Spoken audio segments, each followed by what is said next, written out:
नमस्कार। आज हम लोग फिर आप सबके बीच में उपस्थित हैं निषाद मंथन न्यूज का एक बेहतर प्रकल्प गंदी बात लेके।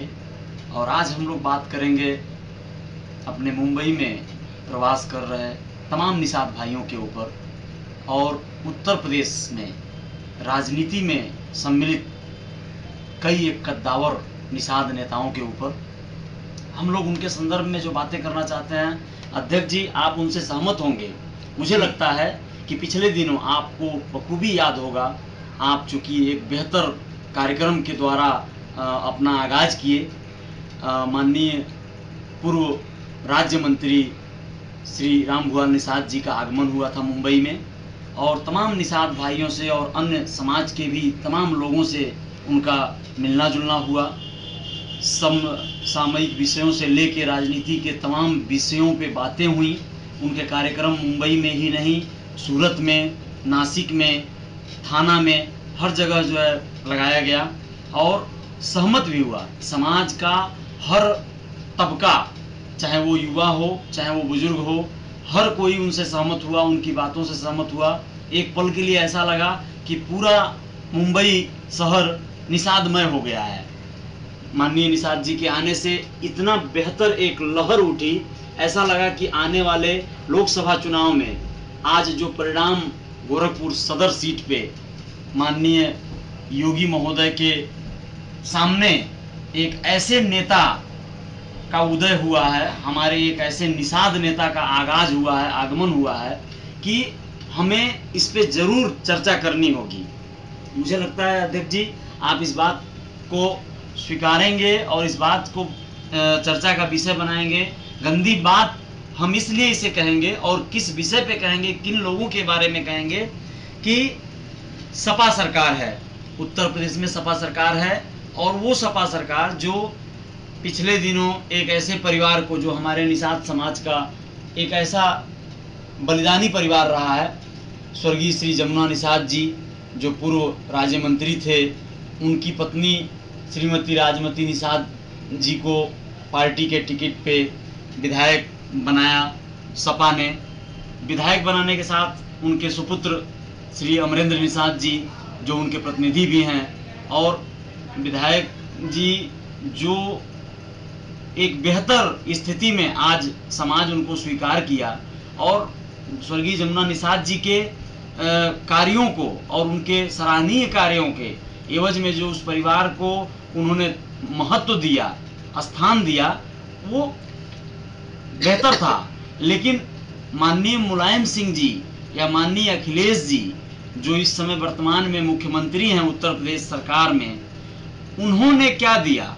विधायक तो वे अपने बलबूते बने, बिल्कुल वे लोग, उस परिवार को हक था विधायक बनने का, क्योंकि उन्होंने इतना त्याग और इतना बलिदान दिया था कि उन्हें विधायक बनना ही बनना है। वहां की जनता ने उन्हें हर स्वीकार किया, बड़े बड़े माफियाओं के सामने उन्हें बहुत ज्यादा बड़े वोटों से जिताया।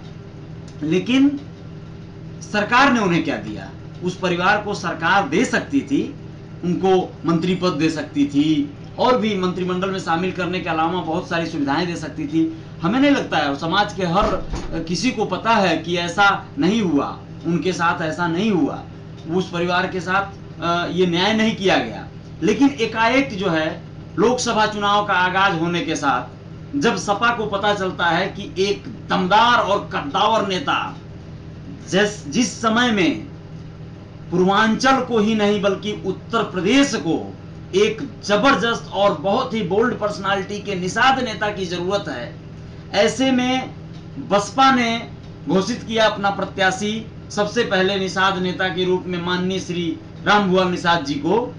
और उस सीट पर जब रामभुआल निषाद जी की घोषणा हो गई तो सपा को यह करने की क्या आवश्यकता थी कि वह विधायक श्रीमती राजमती निषाद जी को वहां से अपने प्रत्याशी घोषित कर दे? बिल्कुल उसे आवश्यकता नहीं थी, लेकिन वह नहीं चाहता कि रामभुआल निषाद जैसे एक दमदार छवि के नेता का आगमन हो। बिल्कुल बिल्कुल वो चाह रहा है कि कोई वो निषाद समाज को मजबूत भी होने नहीं देना चाह रहे हैं, कतई नहीं होने देना चाह रहा है कि दोनों निषाद आपस में लड़े, वोट बटे, सीट पर वो भाजपा को जानबूझ के फायदा पहुंचाना चाह रहे हैं। और उनका मेन टारगेट ये है जो पिछड़ा वर्ग निषाद समाज है जी। वो आगे न बढ़ पाए, उसका कोई नेतृत्व न करता रहे जी। उनका नेता न रहे, कहीं न हताश करने के लिए जी। इस तरह का जो रणनीति रचा गया है साधुओं के खिलाफ जा रहा जी। है। और इनको सोचना चाहिए कि अगर इस तरह का होगा तो निषाद मंथन न्यूज, अखिल भारतीय निषाद एकता मंच इसका घोर विरोध करता है। इनका खामियाजा मुंबई से लेके यूपी से लेके अदर प्रदेशों में भी उनको भुगतना पड़ जाएगा। जी। और इस बात को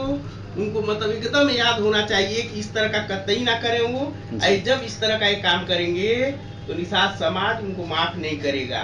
वो दो निषादों को आपस में लड़ा के फायदा किसी अलग पार्टियों को करना चाह रहे हैं, ये बखूबी जान रहे हैं। आज हमारे समाज में राम भुआल जी को निषाद समाज का नेता मान चुके हैं। हम कहना चाहेंगे अध्यक्ष जी कि सबसे बेहतर बात यह है कि हमें इस समय आज की परिस्थिति में जब हम अपने समाज को बिखरा हुआ महसूस कर रहे हैं, हमें नेताओं को, मुख्यमंत्री को, मुलायम सिंह यादव जी को, सपा को दोष देने से बेहतर यह है कि हम अपने लोगों को संभालें और सजोएं, हम उन्हें समझा सकें। देखिए, एक छोटा सा बच्चा को अगर आप चॉकलेट देकर उसे भुलवा कर कोई बात मनवाना चाहें और अपनी बात कहवाना चाहें, पापा कहवाना चाहें, तो एक बार वो गलती कर सकता है चॉकलेट के लालच में।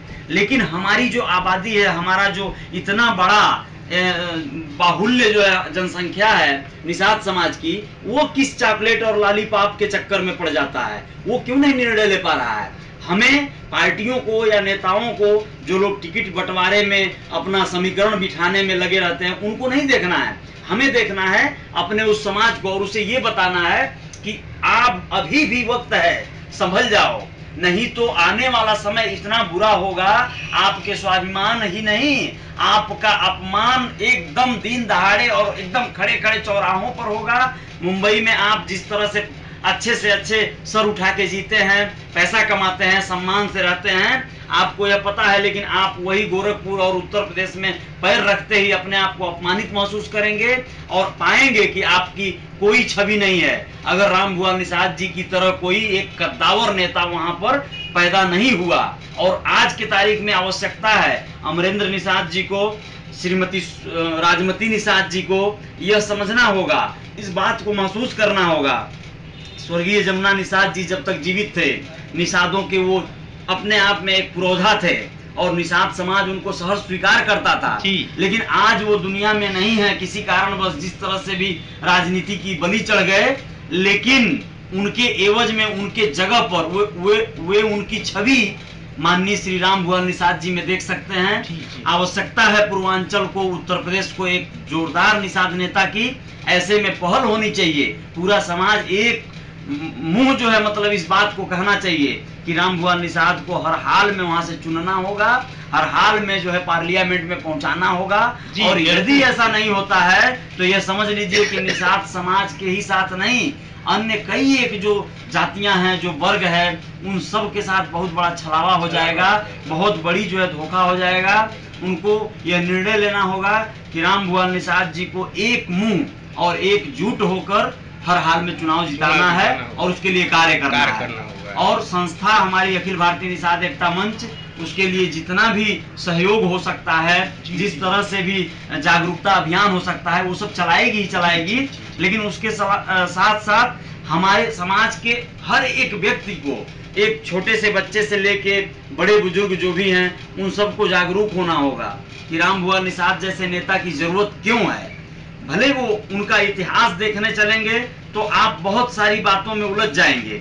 आज वर्तमान और भविष्य को देखने की जरूरत है। आने वाले समय में हमारी स्थिति क्या होगी अगर हमें एक कद्दावर नेता नहीं मिला तो। और आप इस पर अपनी बात रखें और आप बताएं कि ये क्यों नहीं होना चाहिए।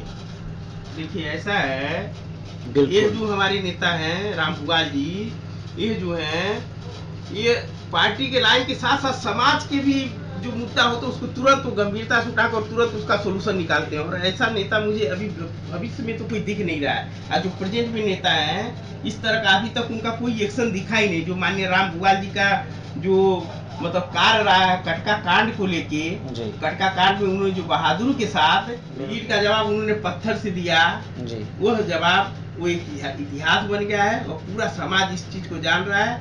आज अगर जमुना निषाद जी का जगह कोई लेने लायक है तो माननीय रामभुआल निषाद बहुत जी बढ़िया, हैं। बिल्कुल सही, बिल्कुल सही। रामभुआल जीतने का मतलब है कि निषाद समाज का जीत है। बहुत अच्छी बात है। इसी बात को, इसी विषय को लेके आज हमारा जो है गंदी बात हम जिस विषय को कह सकते हैं वो ये है कि हमारे समाज में ये जागरूकता कब आएगी, हम लोग क्यों बट जाते हैं। इलेक्शन जब आता है उसके पहले पार्टियां अपने प्रत्याशी घोषित कर देती हैं, एक ही लोकसभा सीट से दो जोरदार निषादों को, दो बड़े निषाद नेताओं को उतार देना, ये जो है कहीं ना कहीं सटीक नहीं रहा।